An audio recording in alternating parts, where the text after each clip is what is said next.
Okay. Are we on? And we are on. Okay. And here are we.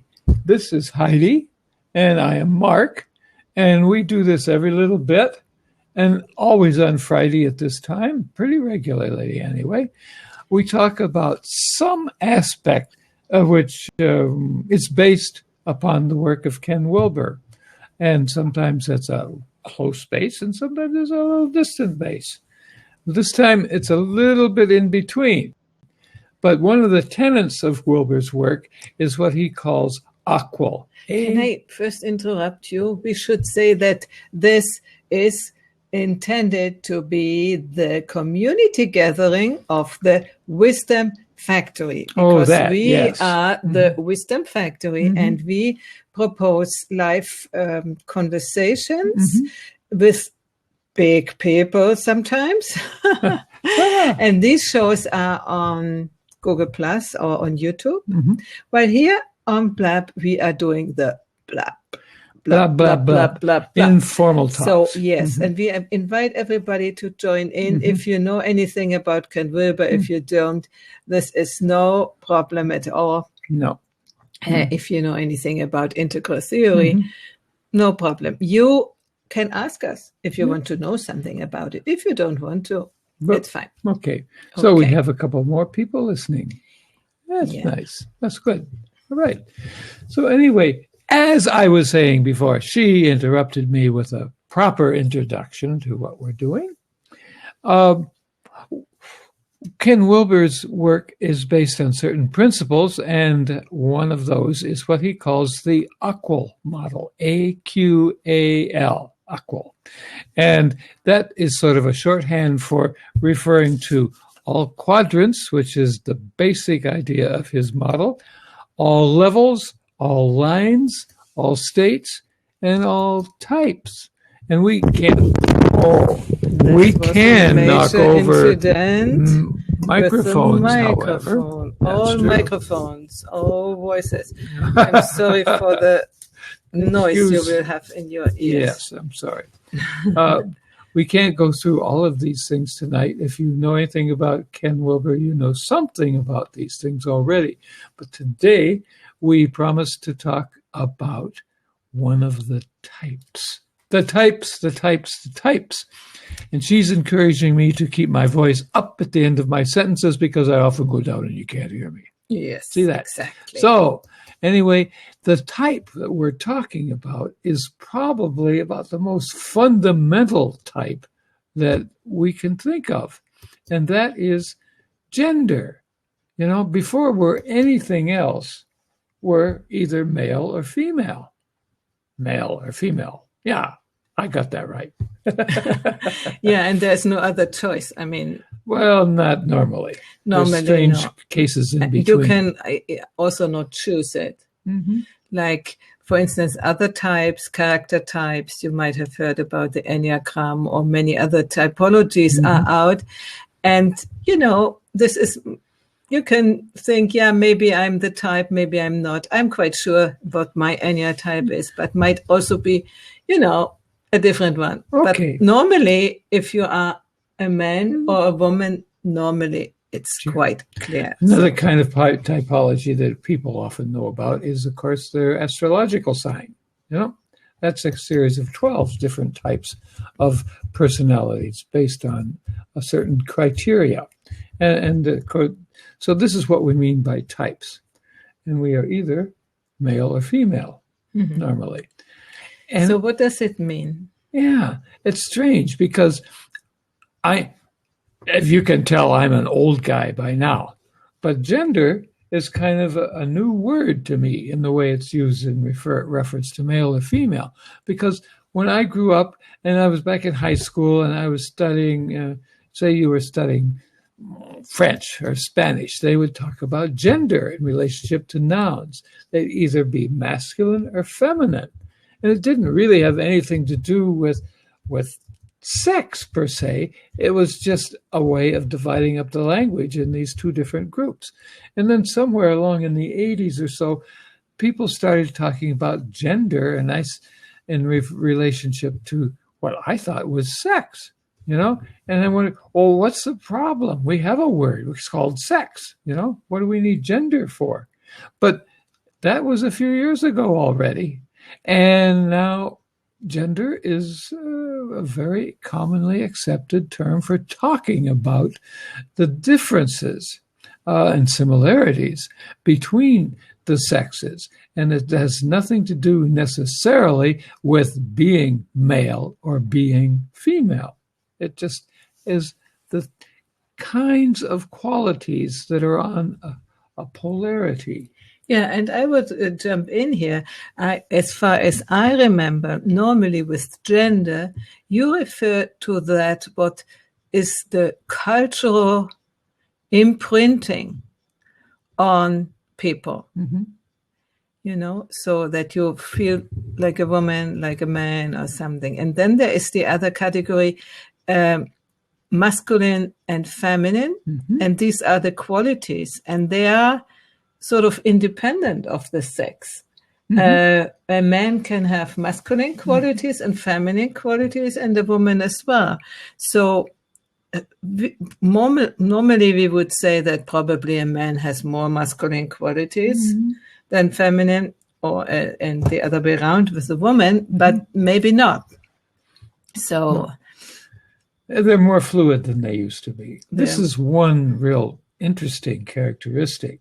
There was a time when really, if you were a man, you had to be this way. And if you were a woman, you had to be that way, period. And everyone expected you to act according to certain roles, to exhibit certain kinds of behaviors, to inhibit certain kinds of behaviors, and you know, be predictable. You know, obviously, men and women dress differently.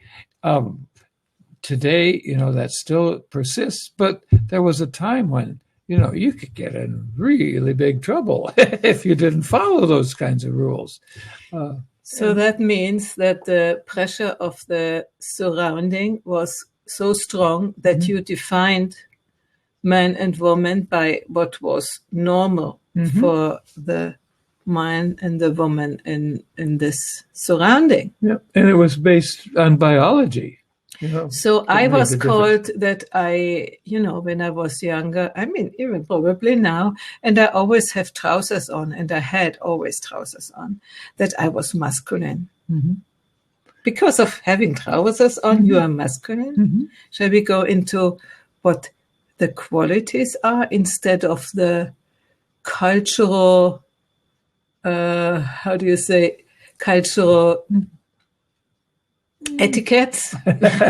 Okay, but we can do that. But I think we need to remember that this was the ideas of masculine and feminine really do have a biological basis. Okay, you know, and that there are some things that pre-existed culture that has just been around forever in the species. Yeah, there are now people who pretend that men and women are the same. Yes, like, if you give them a chance, little boys will play with dolls just as easily as they play with trucks, for example. Yeah, or with guns. And little girls would play always with guns and, you know, the same. Yeah. Is it true? What is your experience? Yeah. I can share a little story about that. That is my sister-in-law. She always liked me. She was born in the same time normally. And we, as a sort of protest, let's say, we wanted to be like men because we thought that men had the big chance, that men were privileged, and we wanted to get out of our underdog role and want to become as privileged as men. And so we thought we need to imitate men. This I say now. I didn't say that then. So my sister-in-law, she always was dressed like, you know, you could say like a man, short hair and the trousers and never skirts. And she had a little daughter. And the little daughter, she wanted only to play with dolls. She wanted to always have skirts on. And she began with 4 to walk around, you know, like this, but the mother never did.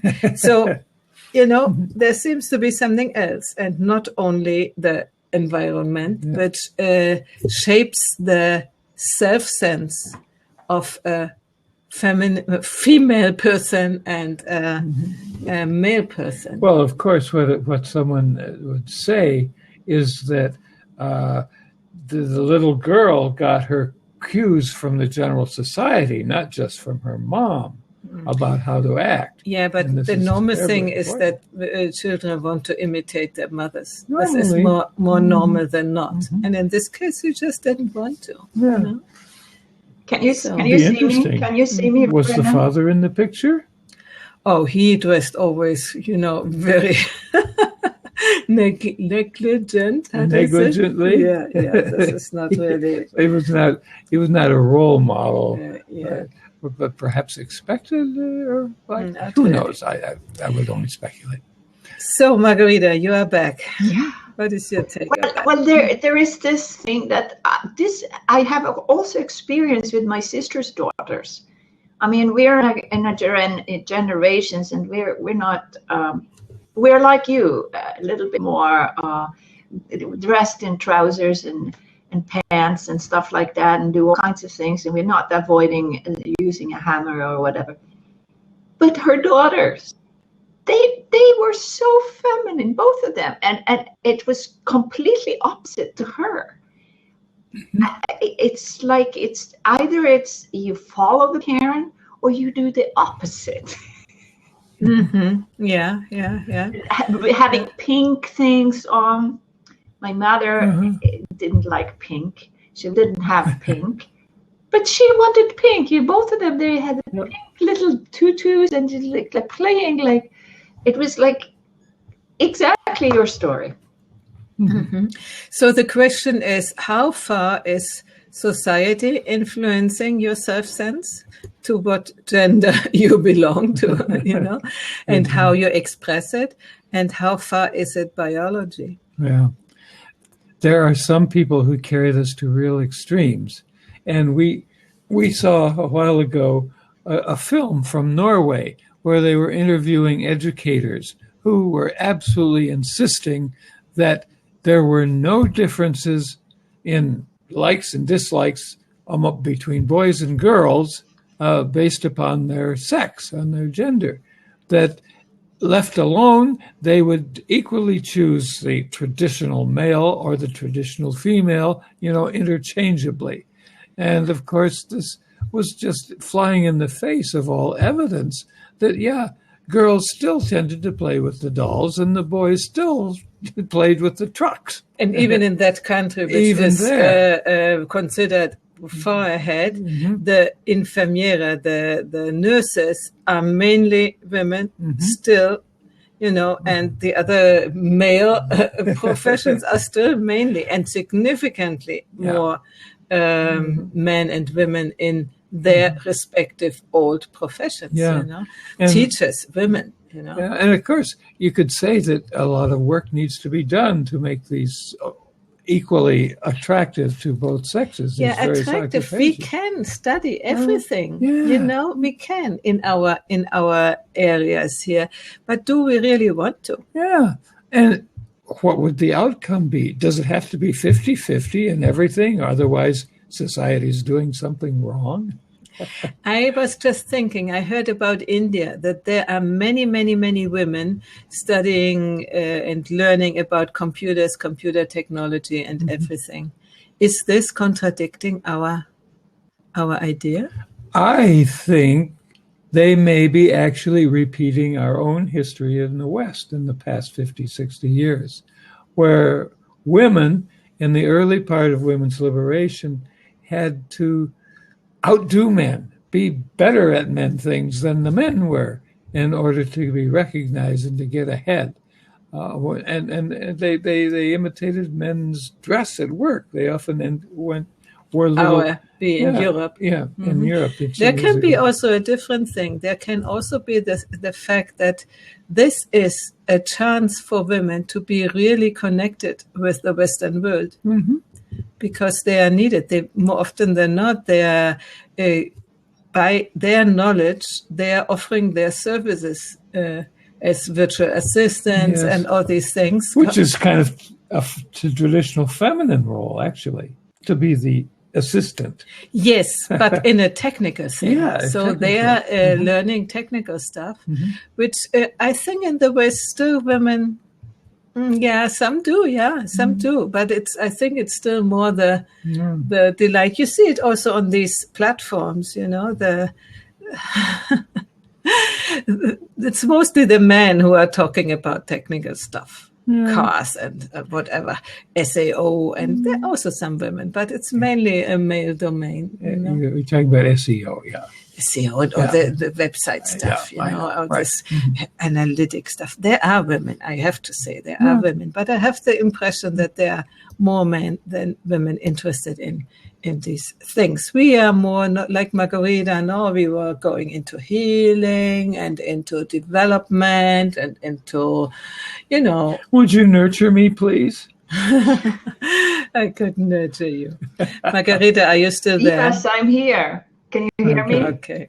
I can hear you, and you have a wonderful picture frozen, but leave it and just talk. Okay, so what I'm thinking is that I've all my life grew up in Sweden where the roles was completely reversed.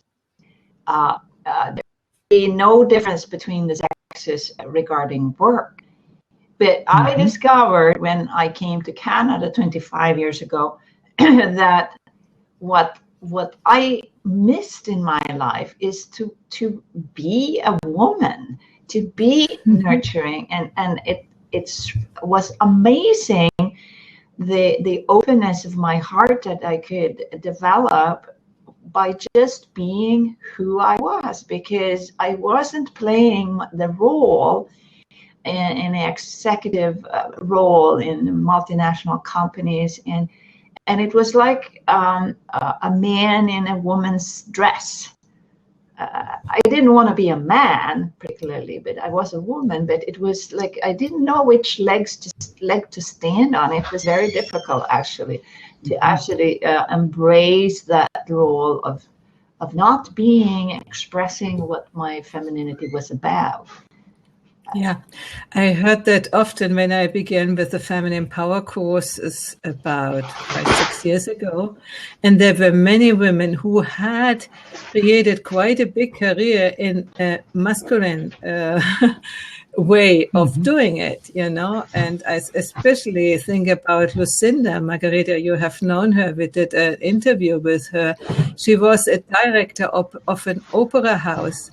And she said she had to give up. She had to go out because she was so, how do you say, exploiting herself in doing the work in a masculine way. And she didn't find in the masculine world a way to do it differently. So the only way for women in this situation is to stop what they are doing in the masculine way and try to find again a feminine way. The next step would be able to bring the feminine approach into the masculine world. Absolutely. But this is the next step. Yeah. We first are still sort of I'm still waiting in for the that. shock. I'm still waiting for that part because I think the workplace would be such a more different thing. It'd be different.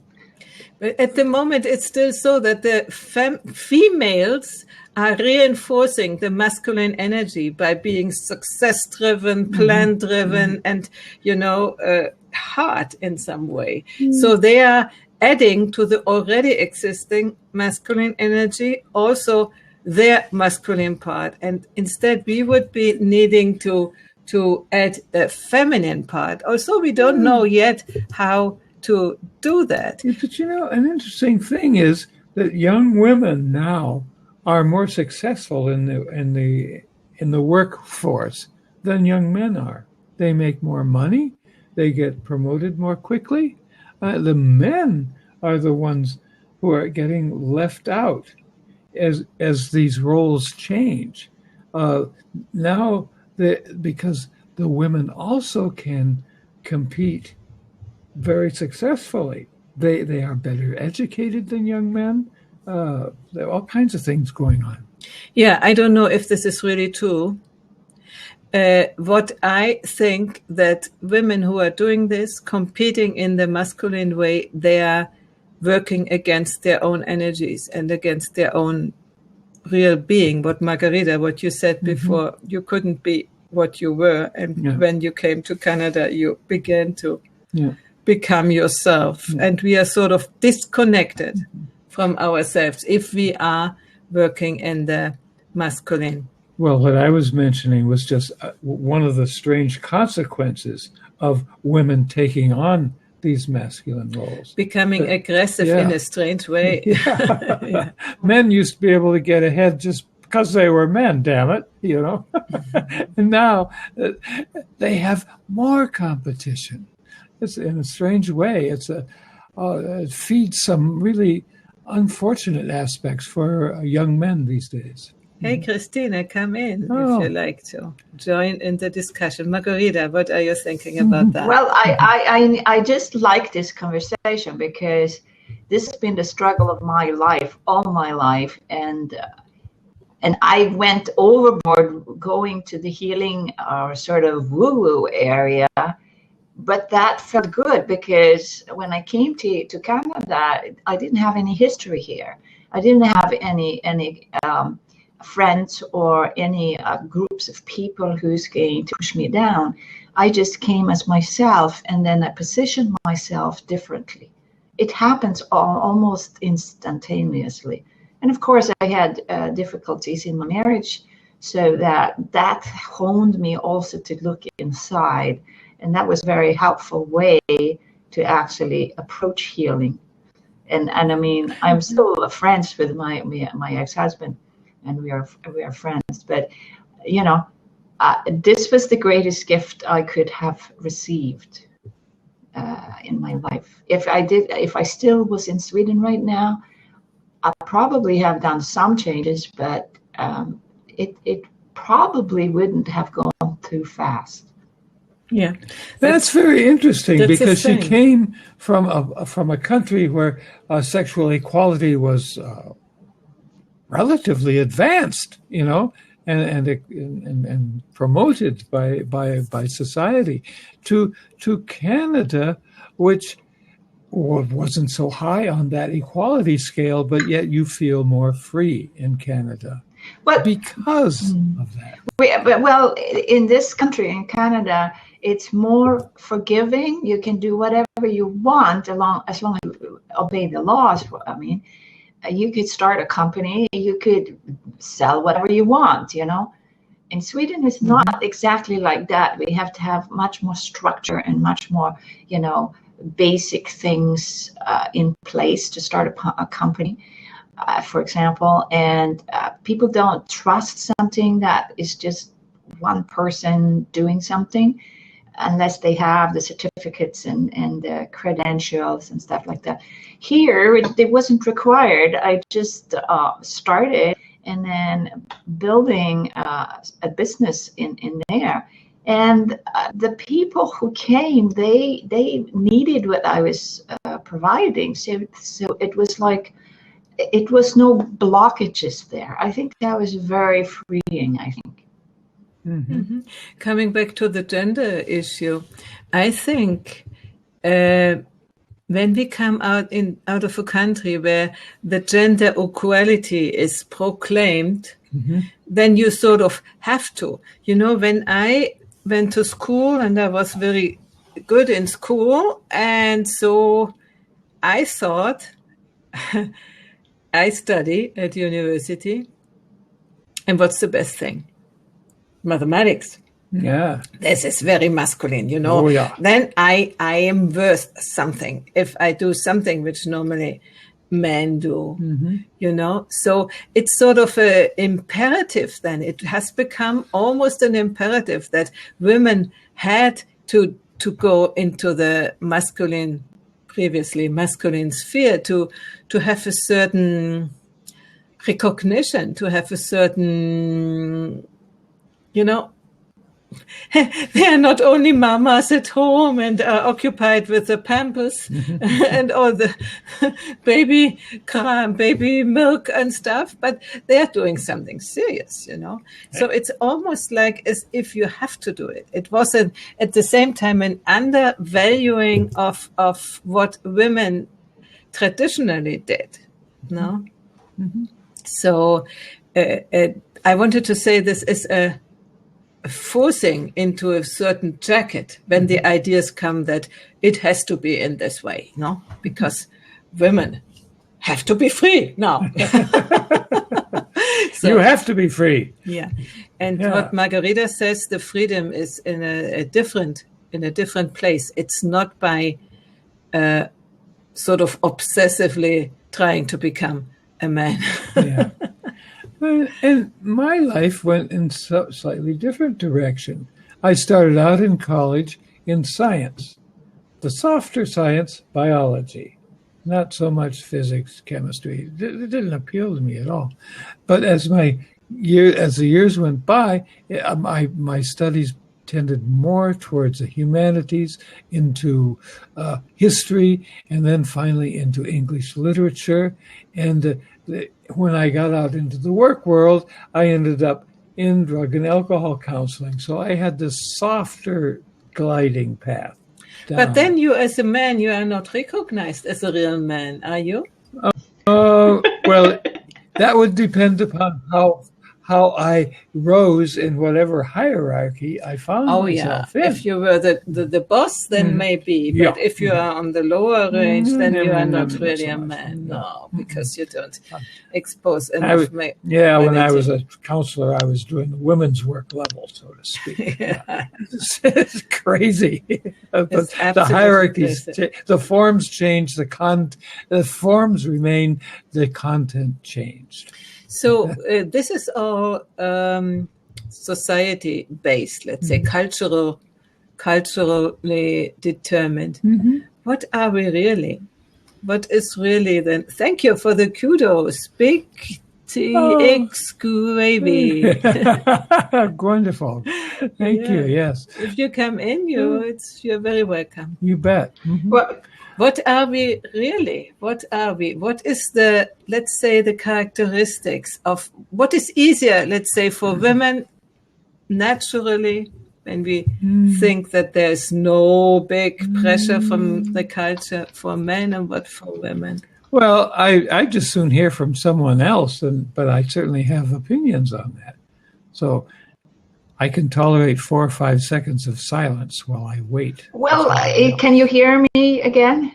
Yeah, yes. So I want to say something there. I mean, I studied math, like pure math in university when I got to that age, and I had natural sciences in the college, right? So, you know, it's like my parents was in academia, and my mother was a biochemist, and my father was a medical doctor. And of course, I should actually study in the university. There was no question about that. And I was, so I studied math and then chemistry and biochemistry after that. And then, of course, then I wasn't so inclined to do a PhD or anything like that. I wanted to get out and be self-sustainable. And so I got a job at this age of 22 in a multinational company in Sweden. And as I was a sort of a scientist, I got a really high-level job there. It wasn't that well paid at the age of 22. But they adopted me, and I've stayed there almost 11 and a half years. And I ended up working in the marketing department because that they felt that they needed somebody like me there with the background I had. But you know, that's another thing. It's like, even though they had support and you have to follow the rules, and then there's policies, and if you work for companies that have almost 100,000 employees all over the world, you know, you can't peep up. You can't do some kind of courageous, creative things without, you know, being pushed down, unless you sell a lot. And I did that. for a while. But it hollowed me out. I was not who I was. What Lawrence yesterday mentioned, he thinks that women are very much adaptable, while men have quite a problem with change. Yeah, change. Oh. Hey, Marianne, come in, come in. This is lovely to see my sister appear. Wow. Oh, she disappeared again. Oh, she's gone. Oh. Anyway, that women have this huge quality to adapt. And I think this is biologically based, because when we have to give birth, we don't never know what comes out. We have to expect everything and be prepared for the unknown. And so we have to adapt. And then when the children are out, we have to adapt too. So I think it's a long-term quality which we have developed because of our biology. While men are sort of going ahead. They're planning and going. What do you say about that? I can say something about that I heard from a friend. There was a couple that both of us knew, and they have a divorce situation happening. And the man, he was like a lion, an old lion. He stood by his ground. He would not change it this way or the highway, But the woman in that relationship, she was focused on being flexible and moving in different directions, but he wouldn't change. I mean, that was an extreme situation. So the lioness is the one who is out hunting. The male top lion is just coming and eating. He doesn't do anything. He continues the role he has had until another younger male is going to challenge him and kill him, right? And I think this is the male way in the primordial state. And if a man or a woman is in a critical situation with challenges, he have harder time to actually make changes. The woman always approaches changes. Okay, I'm going to be flexible. I'm going to see it in a circular way, not in a linear way. So I just wanted to say that. Okay, Marianne says she has her own blab going on. Great, we found you too, and you found us. This is great. Okay. All right. Oh, I was going to say, Margherita, that I have been through many stages of development in my life, and I can actually relate to all of them. The absolute, conviction when I was a teenager that, except for my dad's weirdness, that was the way men should be, that.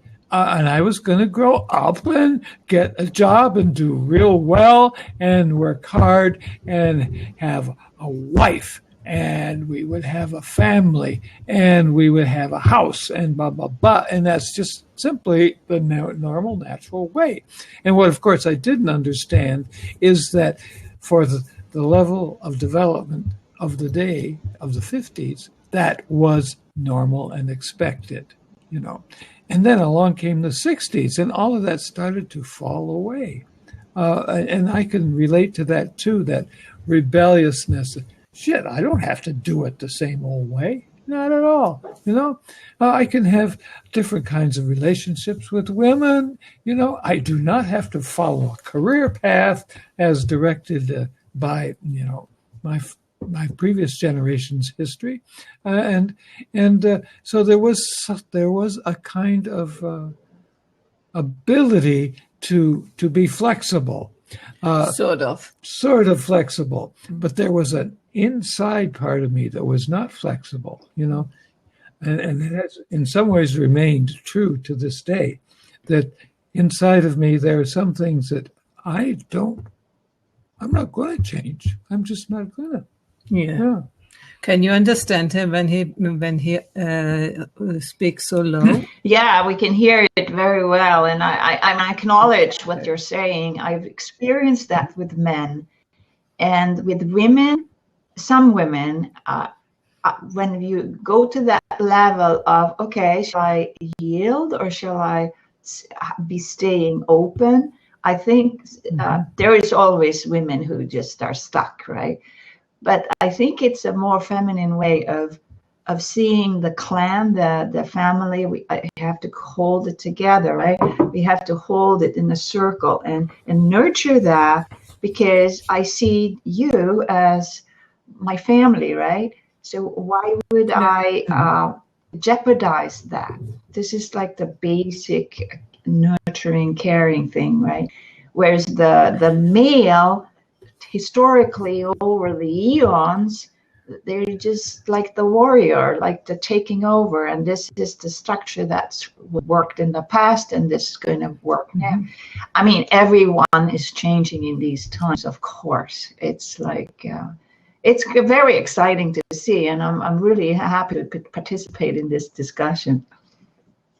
Yeah, and I want to go back to what we said about the flexibility and the adaptability of women and the missing adaptability of men. This is also seen in the statistics of suicide after divorce. Women, very few make suicide because in some way they go on, you know. Men, oh dear. It's many times higher. Yeah, it's significantly higher, that they are sort of completely, the whole life project has fallen down. They have done something probably wrong and they don't know what, and so right. They've lost everything. Instead of asking what went wrong. Did you know that in Sweden, 20-year-olds, like young 20-year-olds, that comes to the city, men, that's the highest suicide rate, probably in second place in the world. They're taken out from the family, they move into the city, and then they have no idea how to connect with anything. And then they dip down, and it's like horrible. I think Romania or something, it has higher, I don't know, I don't quote me on that, but I don't know. Yeah. I want to go here to Japan. Japan? I don't know how your name is, but it says Big TX Gravy. And she says, I think it's a she. Gender expected. He. I don't know. Tell us if you're. It looks like he a skull or she, and crossbones there. You know, and what your name is would be nice to know.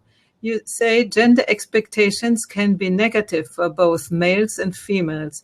In Japan, a single lady cannot rent a hotel room. Wow. And Japan is so high in development, industrial development, commerce, everything. And look at that. Distacco. My name is Greg. Pleasure to meet you. My name is Heidi. Pleasure to meet you. And this is Mark. Yeah. And this is Margherita. Hi, Margherita. Right. Yeah. So are you Japanese or do you live in Japan? Mm-hmm. In Japan, it is because so many ladies would commit suicide in the rooms. Oh, dear. And why would they? You were born in California. Okay, tell us a little bit about Japan. Why would they commit suicide? I think it's because of feeling alone. I think it's about the respect of their families. They don't want to take it out on the family, and then they want to go by themselves to do it. He says bad relationships. Yeah. How are the relationships there between men and women? This would be very, very interesting because we know ours a little bit and we know the pitfalls and the problems. And in Korea, the issue of suicide is very disturbing. Also of bad relationships. So what we came back to gender issue, and we are types, and type man or woman, no? And we said this is the fundamental division in humanity. the fundamental characteristics. Oh, you are men and you are women. And we haven't found yet a proper way to really communicate and to really connect. And we expect that the countries connect and communicate and make peace.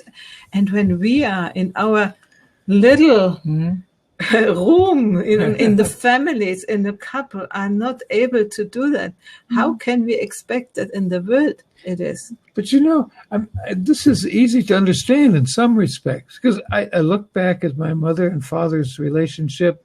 They grew up in the earlier part of the 20th century. I knew them in the 40s and 50s, and these were not items they had any reason to talk about. They could communicate at certain everyday levels about business and what had to be done and so forth. But in terms of actual roles in life, there was no question about that. And I suspect that to an even larger extent, Japan and Korea are still like that. Very, very traditional in their approach. And how can you even talk to people about these things when you're in that traditional role? It's shameful. It's so private. They can't share. Very traditional, yes, he says. Yeah. So isn't it let's say, when we want to change the world, instead of making I don't know what, isn't it the task to sort of teach people or allow them to open up to these problems, to the inner family problems, to the relationship problems, and give them the encouragement that you don't have to die when the relationship goes bad. I mean, this was in the 18th century. I'm an opera singer. Most operas end with the heroine dying because of love. Yeah. And it went well. He chose somebody else. Yeah. And what can I do? I die. Yeah. Or of tuberculosis or something else, Yeah. So it was a pattern. But we are living now in the age of internet. How can we do it to let people know that it is different, that you can survive as a man and as a woman to, find another relationship. That's all. By the way, I can live alone too. Yeah, and so you can also live alone. You guys are something else. I was studying martial arts during my teens, and I also have participated in competitions and stuff like that in Sweden. And I learned something about the art of the martial arts. It's like phenomenal what Japan has done to foster the respect and dignity and honor. It's remarkable. However, the side effect, for example, men sits with the legs open, when they sit on their legs, and they can have their knees apart.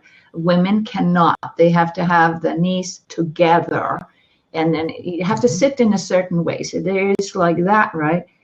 So in spite of this great respect and honor for family and stuff, this side effect of women who goes to the hotel rooms and takes suicides.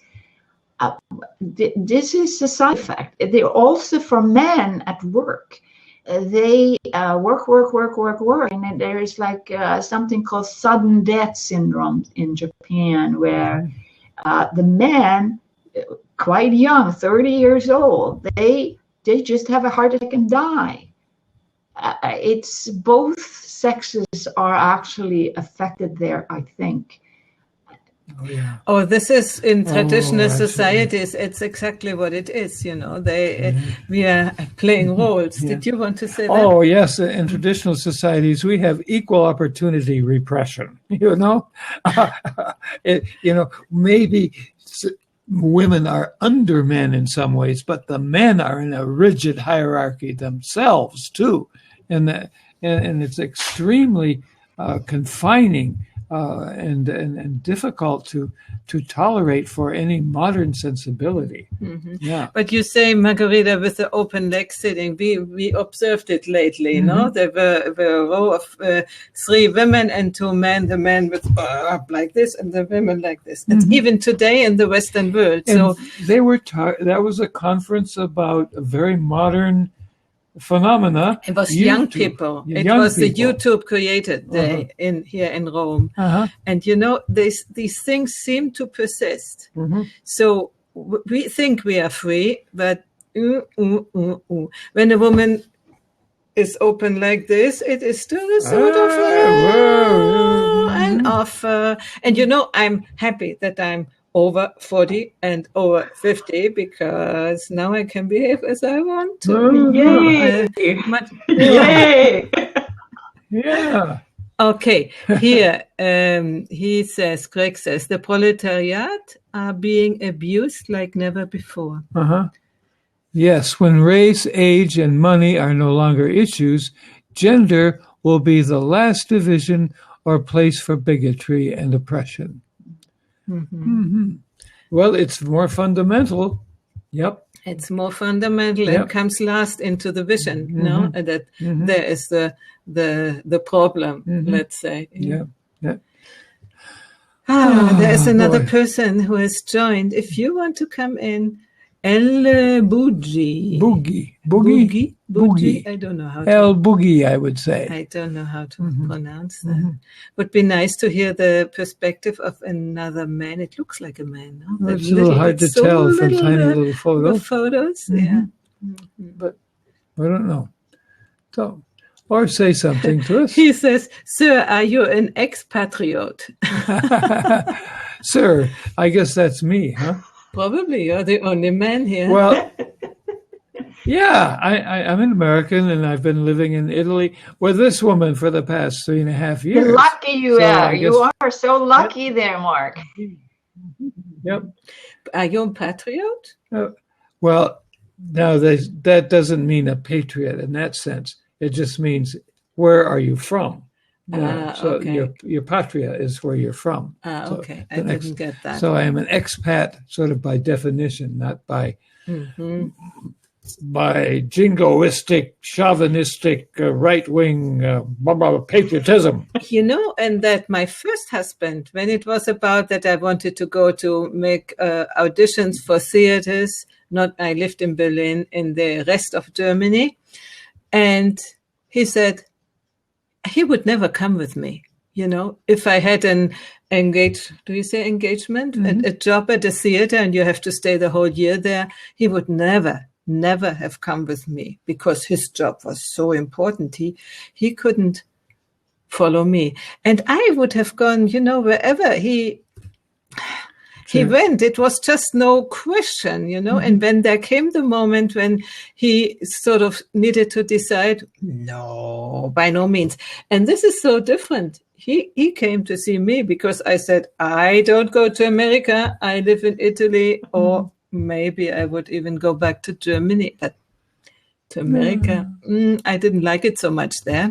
Also, it's beautiful. Sunny really beautiful. Florida. And I have a sister in America. She showed up some moment before here on Blab. We, by chance, found each other on Blab. For one, the food is better in Italy.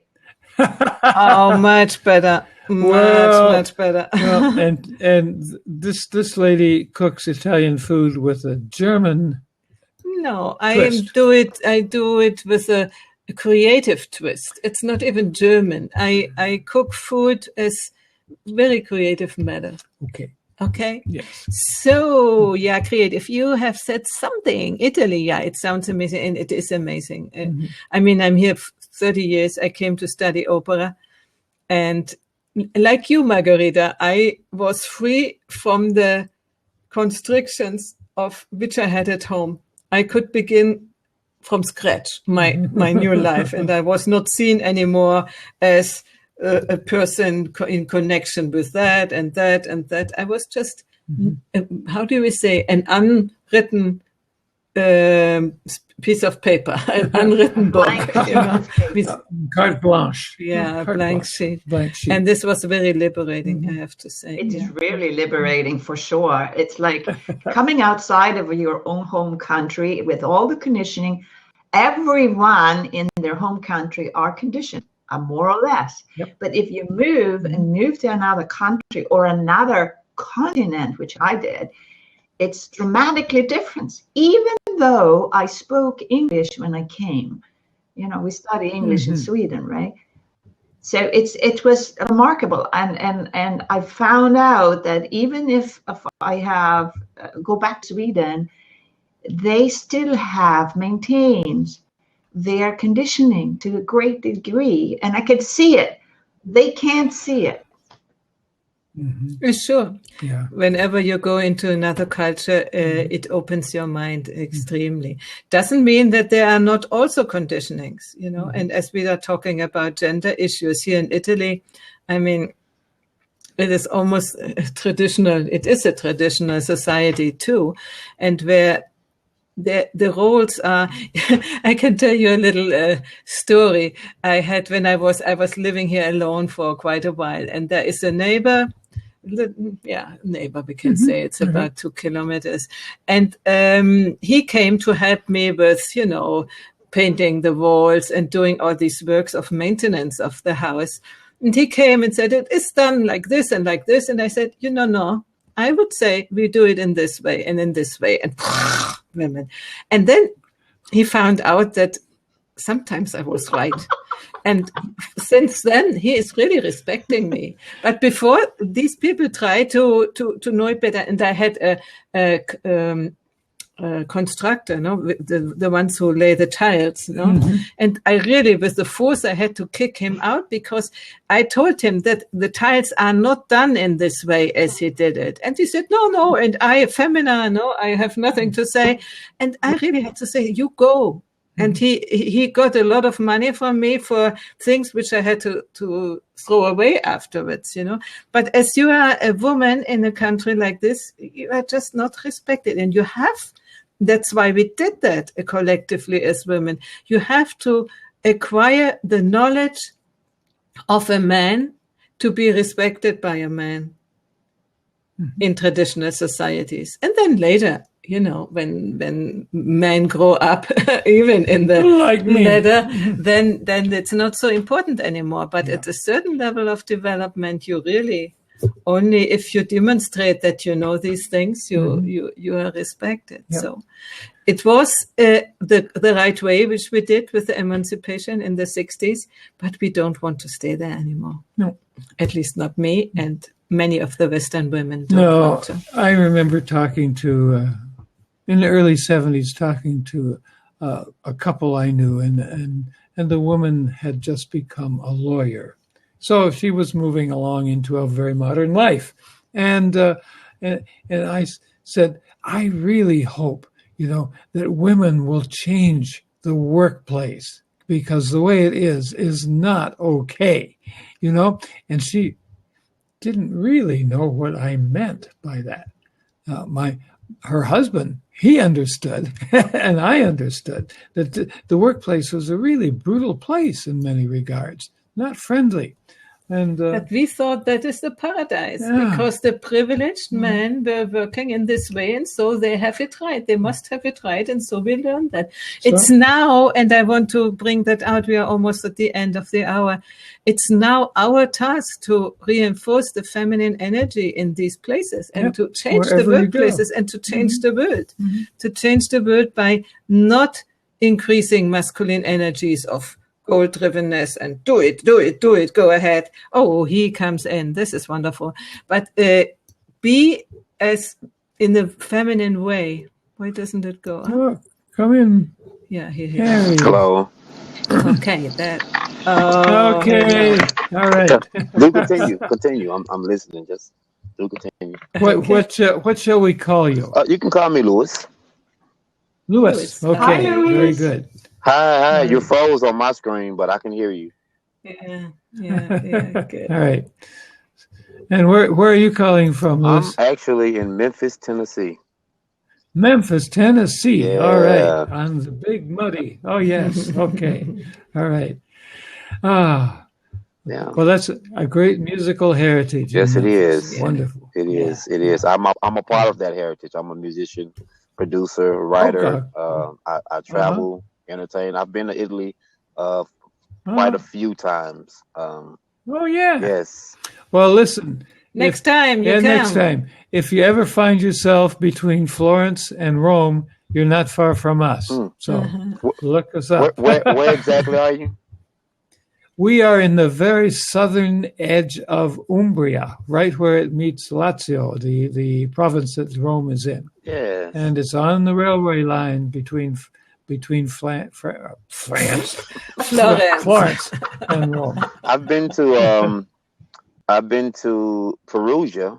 We've done the Umbria Jazz Festival countless times. Oh yeah. And I've also been to Paretta Terme, where they do the Soul Festival there. So yes, I've been. I don't know that one. No, Yes, I love Italy. Italy is very beautiful. Yeah, it is. Yes, it is. So what do you think about the gender issue? How is it in your life? Well, it's pretty much the same, but I think it is mainly due to your religious upbringing. Those who subscribe to the Christian faith, it has a lot to do with that, because coming along in Christian faith, the female energy or the feminine energy was definitely suppressed through the literature of the Bible and those that followed. And so, I mean, as even going as far as calling the supreme God a he. And so, right there, at its root, calling God a he establishes a more dominant male presence, in which the knowledge or the literature that I read is before the Christianity is the Afrocentric or the Egyptian knowledge, which we really we magnify the feminine energy. You know what I mean? So I think it has a lot to do with that. And if we can kind of reverse that, which it's to the point now to maybe irreversible, but if people can kind of not reversible, it's coming back. Go forward to it. Right. Go forward. Go back to go forward, or go forward to go back. Yeah, you said it right. Go back to go forward. I mean, and I think if we can get that in our psyche, in our minds, that we can't exist, we can't be anything without the feminine energy. That there had to be feminine to create masculine. Just like I mean, that's what I think that we're messed up, because our lives and our thought processes, most of us in traditional societies, are imbalanced. And it's patriarchal, and the patriarchy has had its big good things. So did some good stuff too. Good stuff, but it's worn out. And what I want to add, it's not the fault of man that patriarchy was doing this. We were equally occupied with finding our place in No, we didn't. Men one day, we just got up and said, let's suppress women. Yes. Yeah. And that was it. This is often that people think, and I thought it too, but I come to the understanding that's not. That we have contributed. He disappeared. It's a shame. Right. We have contributed in our way to the situation in which we are. And now it's our contribution to get ourselves out of it and not wait that the men do it for us. And I think sort of want to finish with that. Give you, Margherita, a last word. Yeah, it was very great discussion today. And I think we should do more of these gender issues. We're losing you. Again, maybe with a bit more specific issues that he and she has, because this is affecting everyone on the planet for sure. And thank you for inviting me in. Oh, thank you for coming in. Your experience is very illustrative. Greg says the capitalist mode of production has hurt gender relations. Yeah, the capitalist mode is an expression of the patriarchy. You know, that's the highest, highest, how do you say, apex of patriarchy. And we co-created that. And that is now time that we co-create different times. Yes, women went along with this all the way. You know? What is your last word? I just am so struck by the convergence that seems to be coming out. There's a kind of consensus arising, you know, about we could not have had this conversation 50 years ago. We just could not have. No. We would have been talking to ourselves, Jean-Paul Sartre and what's her name? His companion. They may have understood us, but that would be about it. Simone de Beauvoir. Mm-hmm. Yeah. And they would have expressed it all in capitalist terms. Okay.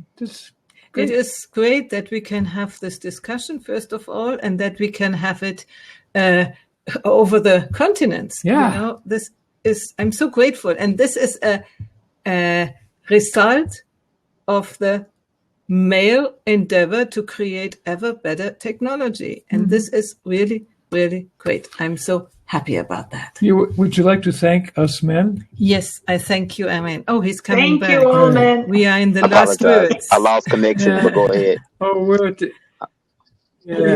We're just on our way out, Louis. But we will come back. When you come back every Friday, we will have the talks about things like that. Also, not only about gender, but about next year. I'm gonna follow you all. So the next time I will do it too. Okay, definitely. I'd love to be a part. All right. Wonderful. Thank you, and see you next week, everybody, and also Greg. Yep. Bye. Take care. Bye. Okay. Bye. Bye.